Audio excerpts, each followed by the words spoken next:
ছেলে বাসায় আসলো, দেখতে পেলো বাবা ওষুধ খাচ্ছে। বলল বাবা, বাবা তাকালো, আগামীকাল এক্সাম আছে, আমার টাকা লাগবে।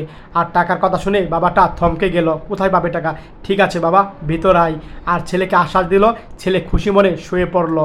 আর এক পর্যায়ে বাবা তখন ছেলের কাছে যাচ্ছে, আর ছেলেকে গিয়ে ডাক দিল, বাবা তুই থাক, রেস্ট কর, আমি টাকার ব্যবস্থা করছি। ঠিক আছে, এই কথা বললো বাবা, মন খারাপ করে চলে গেল। ছেলেটা বসেই রইল। এক পর্যায়ে পরের দিন ছেলেটা এক্সাম দিয়ে আসলো, আর বললো কিরে এক্সাম কেমন হয়েছে? বন্ধু বললো, আরে খুব ভালো হয়েছে এক্সাম। এই কথা বলতে বলতে আরেকটা বন্ধুর সাথে দেখা, আরে তুই এক্সাম দিয়ে আসিস? হ্যাঁ এক্সাম দিয়ে আসি।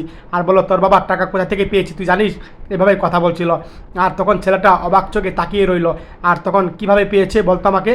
এই বন্ধুর কাছে তার বাবা টাকা চাইছিল, ছেলের এক্সাম, বলেছিল দাও না বাবা টাকা দাও, আমার ছেলের এক্সাম, নাহলে পড়ালেখা নষ্ট। আর টাকা নাই, যান যান, টাকা নাই। টাকা কোথায় পাবো? টাকা নাই বাবা, দাও না, আমার ছেলে দিবে।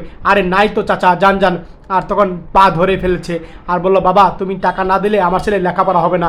আরে কি করছেন চাচা আপনি? আরে উঠেন না চাচা, টাকা তো নাই। এভাবে কথা বলছিল। এক পর্যায়ে তখন মায়া হয়ে গেল, টাকা দিয়ে দিচ্ছিল।